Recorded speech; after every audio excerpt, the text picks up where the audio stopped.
Salve malungas e malungos! Esse é o Papo de Malungo, podcast quilombola para discutir identidade, pertencimento, ancestralidade e as pautas das comunidades do movimento quilombola. Estamos aqui novamente para discutir mais um assunto relevante, importante para as comunidades quilombolas, para o movimento negro, para a sociedade em geral. Eu sou Júlio Kenyatta, do Quilomboiê, da Rede Sapoqui, Rede Saber dos Povos Quilombolas da Zona da Mata. Mais uma vez aqui para a gente trocar essa ideia muito importante para o nosso povo. Passa para minha colega.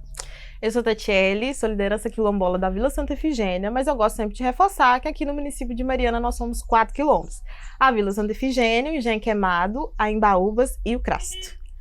Meu nome é Júnia Marise, eu sou professora da Universidade Federal de Viçosa, do curso de Serviço Social e trabalho na área das relações étnico-raciais, políticas públicas, segurança alimentar e políticas públicas e movimentos sociais. E também coordeno um projeto de extensão que se chama Cultura Afro-Brasileira, reafirmando identidades e combatendo o racismo, que tem por objetivo fortalecer nossa identidade, resgatar nossa cultura e assim combater o racismo. Eita! Gente, hoje o bicho vai pegar! É muito legal a gente trazer, especialmente a Júnia para cá, porque a gente vai discutir sobre assistência, né? Sobre a política de assistência. E aí, é sempre bom a gente conversar com os dois espaços. Tanto quem está ali atuando, né, nos espaços, no campo de trabalho, diretamente com a política de assistência, mas também quem está do outro lado, passando por esse processo de formação juntamente com os alunos. Então, acho que esse papo vai ser muito bom para que a gente consiga transitar nesses dois lados, entendendo que nós estamos aqui muito no processo do diálogo, não é um momento de formação de ninguém. Então, até para quem está nos ouvindo e assistindo, a nossa proposta aqui é de mais contribuir com o que a gente já está discutindo lá fora do que propriamente fazer um processo de formação.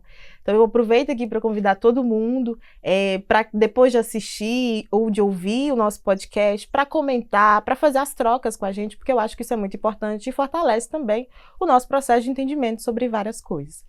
Então eu queria, Júnia, que neste momento você falasse um pouquinho sobre a sua trajetória, explicasse de onde você vem, todo o seu processo de trabalho, até para as pessoas situarem um pouquinho sobre a nossa convidada de hoje. Pois é, então é engraçado quando a gente se coloca nesse lugar e é importante ter esse recorte de onde eu falo, né? Eu nasci no norte de Minas, estudei na Universidade Federal de Viçosa, sou graduada em Economia Doméstica, em Serviço Social também, mestrado na área de Políticas Públicas, trabalhei com questão agrária no doutorado e no pós-doutorado também. Então, a minha trajetória, ela se inicia na assistência social. Recém-formada, eu fui para o Amazonas numa experiência de trabalhar na Secretaria de Assistência Social e Saúde juntos, né? Lá numa cidade chamada Carauari, no meio da selva, e é de lá que eu inicio esse contato maior, né, com as políticas públicas, especialmente na prática, e com as comunidades em gerais, assentados, da reforma agrária, comunidades quilombolas, que naquela época ali já havia também esse reconhecimento, os povos tradicionais, né, no Amazonas isso era muito marcante. E aí é dessa trajetória que eu venho, vou direto para Sergipe, trabalhar com a questão agrária brasileira, dar aula nos cursos de agrárias, né, 5 cursos de agrárias, trabalhava com sociologia rural, extensão rural, movimentos sociais no campo, atuei em ONGs também dentro dessa área, e aí eu venho, meu sonho mesmo era sempre estar em Viçosa, estar na Zona da Mata, é o lugar que eu escolhi para ficar, e aí eu venho com essa construção, né, de chegar à universidade, mas até então é isso, é mulher negra, divorciada, mãe solo, esquerda, umbandista e kardecista, que os dois muitas vezes não batem, mas eu consigo ficar nos dois, eu dou palestra no Centro Espírita com minha guia de Exu, graças a Deus, Laroyer. E é isso, é esse o trânsito, e eu estou desde 2010 como professora na UFV, trabalho hoje especificamente no ensino, pesquisa e extensão, foco total nas relações étnico-raciais, agora voltando para a pós-graduação também, e é essa minha construção, é uma construção que o tempo inteiro está permeado pela existência de uma mulher negra, independente de onde eu vá, independente do que eu faça, é a mulher negra que está ali sempre, então é desse lugar que eu falo. Gente, Você tá doido?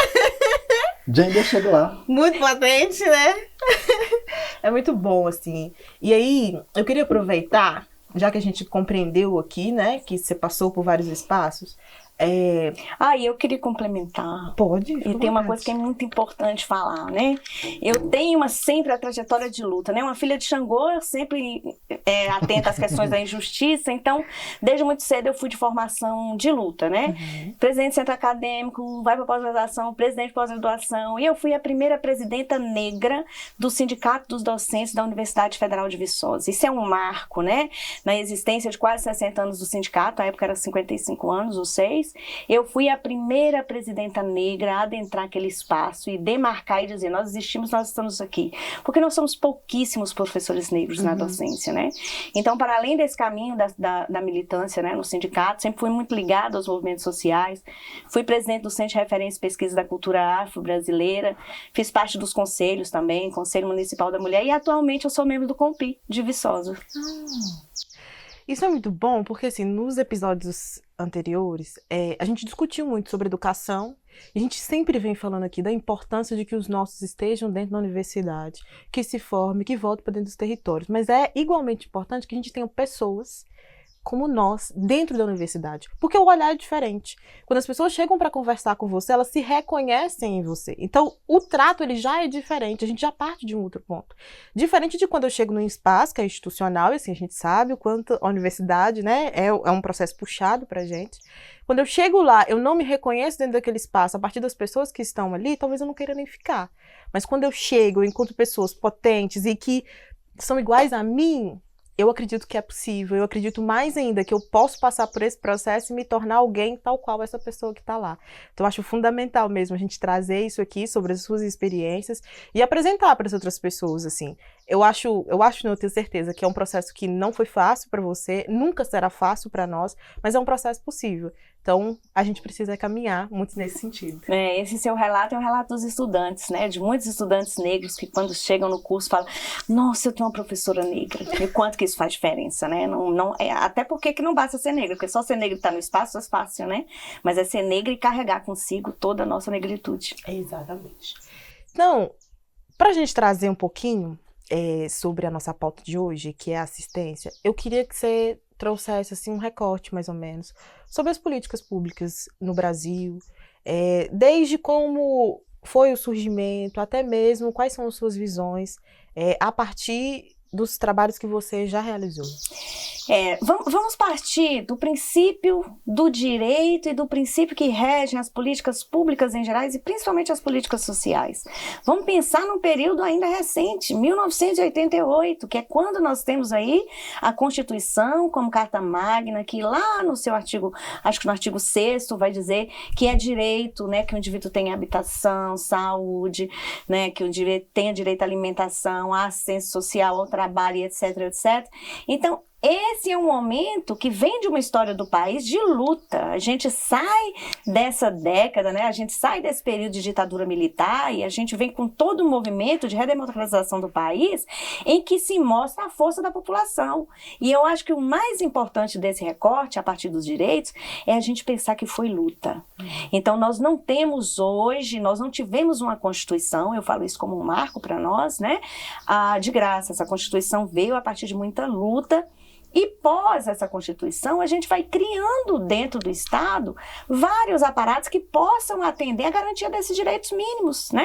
A gente vai entender como os direitos mínimos que vão se configurar em políticas públicas, na área da assistência social, por exemplo. Então, eu gosto de ressaltar muito que no Brasil, principalmente, as políticas, né, voltadas para a assistência social, elas têm uma conotação de favor, né? A ideia do favor, enquanto na verdade são direitos, e são direitos conquistados a duras penas. Então eu acho que esse é um panorama. A gente construiu a partir da Constituição um marco, mas não é. A gente sabe exatamente que a Constituição, na prática, ela não se aplica muitas vezes, né, por vários e outros elementos, que acho que a gente vai conversar aqui, mas ela é esse marco para mostrar que se houve luta até aquele momento para que ela acontecesse, agora é luta para que ela seja implementada na prática. Aí você fala, mas você está tão distante, você está falando da Constituição? Sim, a Constituição diz que todos nós somos iguais perante a lei, mas eu ainda sofro racismo. Então é isso que eu estou querendo dizer. Sim. Bom, eu fico pensando nessa questão das políticas públicas. Se você consegue dizer pra gente assim, um momento em que dá um salto.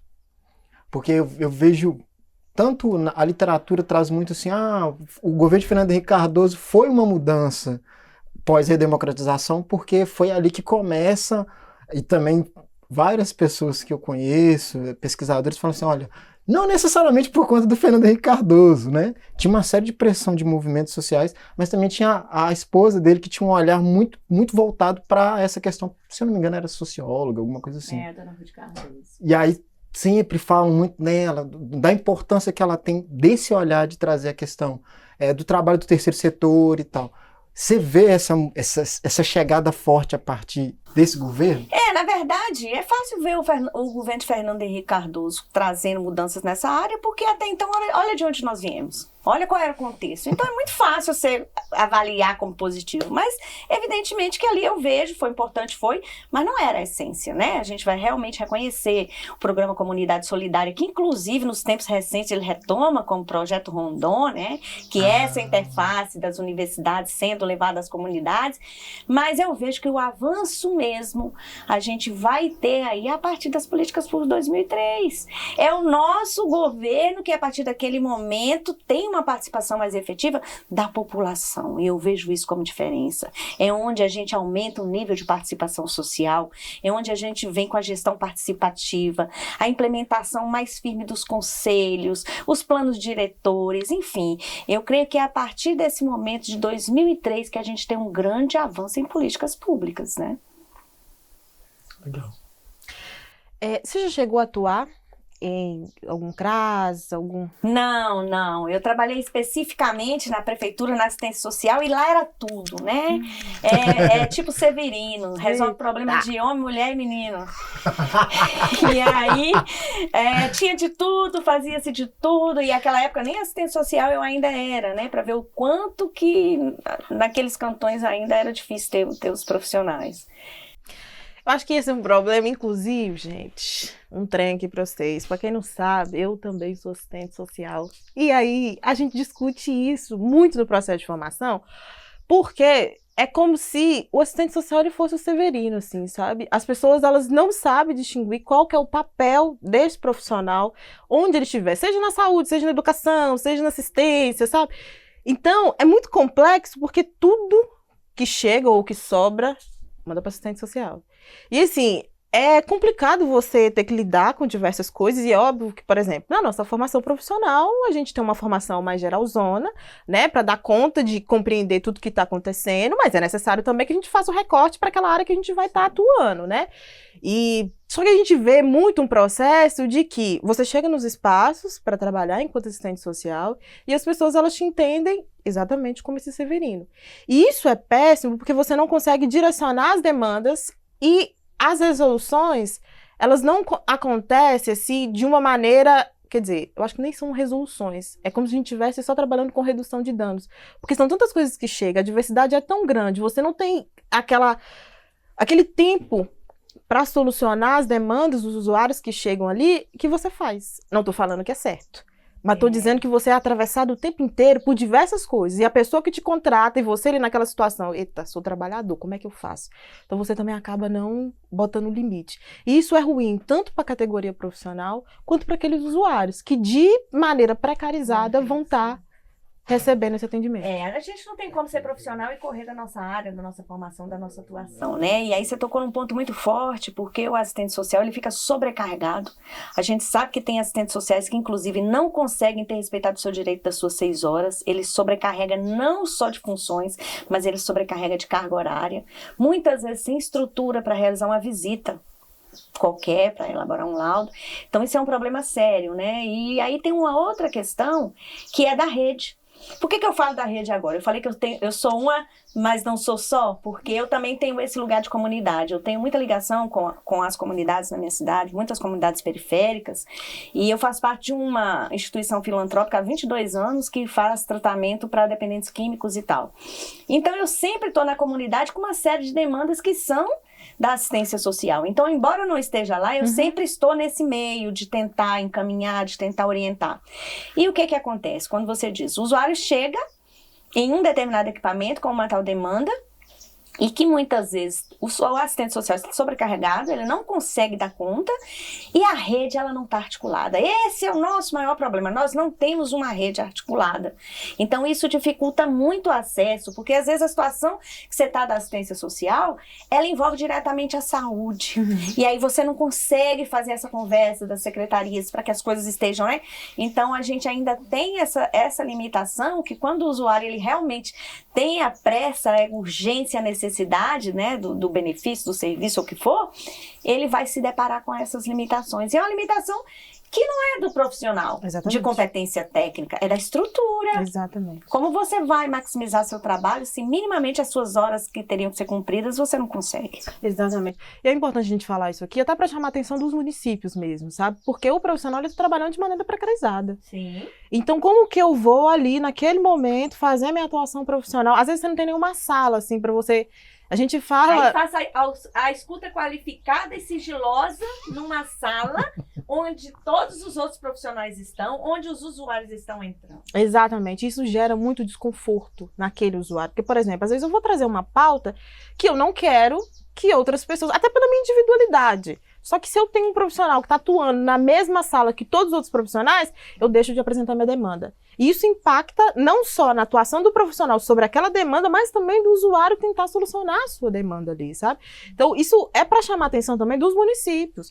E quando a gente traz essa questão do profissional, de trabalhar de maneira precarizada, para que as pessoas entendam que isso também atrapalha a efetivação da política. Porque a política não é só a gente pegar e fazer uma transferência de renda para o usuário. A política ela envolve N questões. Inclusive, a questão de eu ter profissionais qualificados para solucionar essas demandas. Eu acho que é um outro ponto também, assim, que eu sempre gosto de falar, especialmente quando a gente traz para o recorte dos povos tradicionais, eu particularmente não conheço uma profissional que esteja atuando diretamente sobre as demandas das comunidades tradicionais. O Júlio sempre me traz aqui algumas experiências que ele tem de profissionais, mas que não estão, por exemplo, aqui no meu município, então eu não conheço. Eu ainda não estou atuando enquanto profissional, né, enquanto assistente social, porque estou no mestrado, estou na confusão da vida, mas quero muito me dedicar a esse recorte. Mas isso sempre me chama atenção, porque eu sinto que todas as vezes que a gente apresenta uma demanda nossa enquanto povo tradicional, as pessoas elas não sabem atuar em cima daquilo, porque elas não sabem quem são os povos tradicionais. Elas não compreendem nada sobre nós. E aí, é muito complexo fazer essa reflexão, porque eu sou uma pessoa, inclusive, que defende muito a formação continuada. Mas eu também tenho um contraponto que a gente fala de uma categoria, né, de profissionais que é majoritariamente mulheres e que lidam com duplas, triplas jornadas de trabalho, etc. Então eu fico nesse processo de dizer pro profissional, olha, você precisa se profissionalizar. Você precisa continuar sua formação para trabalhar ali no caso específico. Ao mesmo tempo que eu olho para várias mulheres tendo que trabalhar o dia inteiro, chegar em casa, é menina, é casa, etc. Então eu compreendo sobre isso enquanto profissional, ao mesmo tempo que eu, enquanto usuário, falo, eu não posso deixar também que isso seja um impeditivo para que eu tenha um atendimento de qualidade. Então, a gente enfrenta uma dualidade, é uma linha muito tênue, sim? Porque, assim, eu não posso culpabilizar o profissional, mas, ao mesmo tempo, eu também não posso deixar de pressionar para que o meu direito seja efetivado, para que a política chegue com qualidade para mim. Então, por isso eu chamo muita atenção aqui dos gestores, dos municípios. Porque se você dá condição de trabalho para os seus profissionais, se você investe em formação, se você está ali propiciando para aquele profissional que ele tenha uma formação continuada de qualidade, que não é só responsabilidade do município, é responsabilidade também do profissional buscar isso, mas se dentro daquele espaço ele tem condição de fazer esse processo, a política ela vai chegar para as pessoas com muito mais qualidade, e ela vai ser efetivada. Esse debate é muito profundo, né? Eu gostaria de iniciar falando da formação. Na maior parte das vezes, a gente reconhece os problemas e a gente não quer entender onde que está a causa. Vou falar de uma causa específica, racismo, certo? O racismo é estrutural, estruturante das nossas relações sociais, está presente, e certa feita eu me deparei com uma situação que foi a mais desafiadora, talvez, nessa minha área. Eu fui convidada para fazer uma palestra sobre racismo para estudantes já nos últimos graus de formação da medicina. um perfil de estudantes majoritariamente brancos, né, de uma classe social que a gente sabe que até antes das políticas de acesso eram só majoritariamente pessoas de classe social que pudessem ter condições de bancar esses cursos, né? E naquele momento eu falei, mas como assim que eu vou falar de racismo para racista?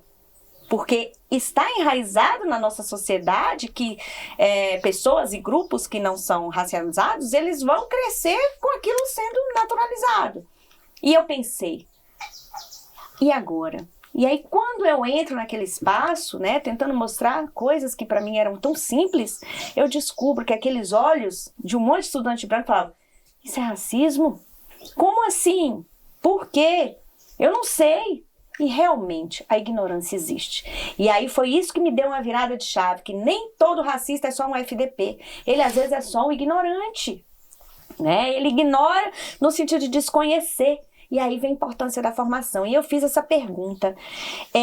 Vocês sabem que o maior público da atuação de vocês, sejam vocês amanhã os bambambãs da linha particular, o público com que vocês vão atuar é diretamente do SUS? E esse público, eminentemente, ele é pelo recorte, né, interseccional, que é pretos, pessoas negras, né, não só pretos, mas negras, pessoas de classe social, né, mais vulnerável e, maioria das vezes, mulher. Então, é gênero, classe e raça. Nada junto. É o SUS. Então foi aí que eu comecei a pensar e trabalhar mais efetivamente no processo de formação. Todos precisam ter acesso à informação. Ah, mas é racista porque quer? Mas não necessariamente. Tem pessoas que vão precisar da formação. E aí entra na questão do serviço social. Tem uma autora que ela vai falar sobre o nó da questão. O assistente social, obrigatoriamente, ele vai lidar com esse público que é de mulher muitas vezes periférica, com condições de vulnerabilidade alta, e mulher negra. E aí, o que nós temos de formação sobre esse público? A gente não tem ainda sobre esse público. Você imagina comunidades tradicionais, comunidades quilombolas. Então, é aí que eu quero chegar. A formação, ela precisa acontecer de forma mínima nos cursos, nas grades curriculares. Ah, mas você está falando que não tem? Nós temos, as nossas bandeiras de luta são maravilhosas, né? São maravilhosas. O nosso conselho, ele tem aí uma série de atributos que se alinham ao que nós somos. Nós somos assistentes sociais, mas nós somos classe trabalhadora. E nós não podemos perder isso de vista. Então, o que acontece? Dentro do curso de formação, por exemplo, na Universidade Federal de Viçosa, quando o curso foi criado, não existia nada sobre relações étnico-raciais. Nada. Como é padrão de muitos outros cursos de formação. E foi aí que eu fiz uma proposição da disciplina que trata relações étnico-raciais e políticas públicas, justamente por entender o nó da questão que eu falei aqui. E essa disciplina acaba se tornando obrigatória, como uma formação obrigatória. Mas não é o suficiente, porque esse assistente social, quando vai chegar na ponte para realizar trabalhos especificamente com comunidades quilombolas, ele precisa ter uma visão a mais, né? Ele precisa ter uma visão a mais, que não é só isso. Então, a importância da formação continuada também. E outra é o recorte dos movimentos sociais, né? Que também é uma outra área que eu atuo, que é sociedade, classe e movimentos sociais, que aproximam esses estudantes de serviço social e informação, aproximam dessa realidade do que são as comunidades quilombolas, do que são essas lutas, do que são essa vivência, do que é essa cultura, como chegar nesse chão, né? Como pisar nesse terreiro, assim dizendo. Então, são coisas muito específicas da formação. E hoje, infelizmente, o profissional ele está aqui, ó. Ele não tem espaço para formação. Eu fiz um evento no ano passado, uma atividade com os estudantes, e eu queria trazer os profissionais de campo, né, que pudessem fazer esse diálogo com a gente de uma forma mais efetiva, e eles não tinham condição de vir, né? E isso é triste, porque muitas vezes a gente descobre que aquele profissional que está na ponte, ele está lidando com essas populações, mas ele não tem conhecimento sobre. Ele não tem um recorte mínimo. E a gente precisa de fazer esse investimento. Então, eu conversava com o Júlio há pouco sobre um sonho que está sendo realizado agora, que é um primeiro evento para falar de relações étnico-raciais e sociedade dentro da Universidade Federal de Viçosa e Viçosa. E é um espaço que vai estar aberto, onde nós vamos falar de racismo e suas expressões, da intolerância religiosa e do racismo religioso, que são diferentes, da cultura afro-brasileira, reunir os nossos povos para falar de nós para nós. Então, assim, são esses os espaços que muitas vezes estão ali e muitas vezes as pessoas não têm condição, né, de participar. Mas a formação ela é fundamental. Não existe política pública sem um profissional qualificado. Sim. E não é ser qualificado sobre a política pública, é ser qualificado sobre esse caminho da sua operacionalização, sobre seu beneficiário, sobre esse caminho, as pedras do caminho até alcançar essa política social. Maravilha. Eita! Eu queria voltar num ponto quando tanto você quanto vocês duas trouxeram a discussão de formação. E a gente sabe a importância, né, do impacto da formação superior para o profissional e que boa parte das experiências práticas que você vai ter é num estágio, é num projeto de extensão, né? Como essas nomenclaturas que são muito utilizadas pela universidade para dizer que são os espaços onde você sai da universidade para ter contato com a população de fato. E as experiências que eu tenho de trabalhar com comunidades e nos municípios é que o profissional, quando você chega com uma demanda, por exemplo, vou dar o exemplo de Viçosa, que é a minha realidade, né? A última vez que eu tive uma conversa com uma assistente social que é mais próxima, né, tem mais liberdade, ela disse, há uns anos atrás, a gente tratava e lidava com pessoas vulneráveis. Era isso. Brancos, pretos, da periferia, vulneráveis. Daqui a pouco aparece indígena. Eu nem sabia que existia a possibilidade de haver um indígena fora de aldeia. Quilombola. Eu nem sabia que as comunidades negras que eu botava o pé eram quilombos. E aí, por fim, cigano.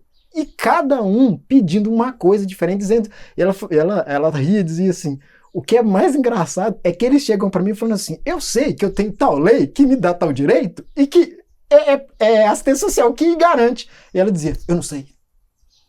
Ela, olha, é tão impressionante que essas pessoas estão se instrumentalizando, se qualificando de certa forma, de aprender, porque é isso, a gente usa muito uma expressão chamada direito achado na rua, você fica sabendo por alguém que diz que tem tal direito para quilombola, tem tal direito para indígena, e você vai até o poder público, porque é ele que executa, né?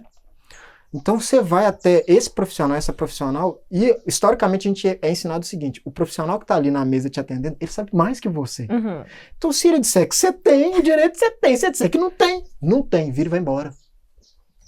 E aí eu queria que vocês comentassem um pouco como é que vocês veem isso, tanto enquanto usuárias, porque antes de estar nesse lugar de assistente social, vocês foram usuários desse serviço, ainda são, em determinadas situações, mas até pensando na realidade das comunidades, né, de onde vocês vêm, como é que foi isso?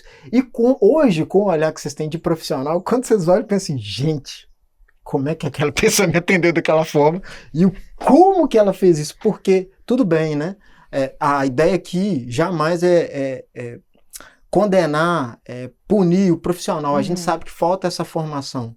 Mas como lidar, ter esse jogo de cintura quando você não tem a formação técnica? Eu acho que a experiência que você relatou de ter ido trabalhar no município, ter acabado de ser formado e chegar na secretaria, que inclusive junta assistência social e saúde. Acho que na cabeça do gestor era perfeito, vou juntar os dois que vai ser melhor ainda. Pelo contrário, né? Carga dobrada. Como que é isso? E, estando dentro das comunidades quilombolas, em processos de liderança, em processos de organização comunitária e acesso à política pública, como é que vocês veem isso?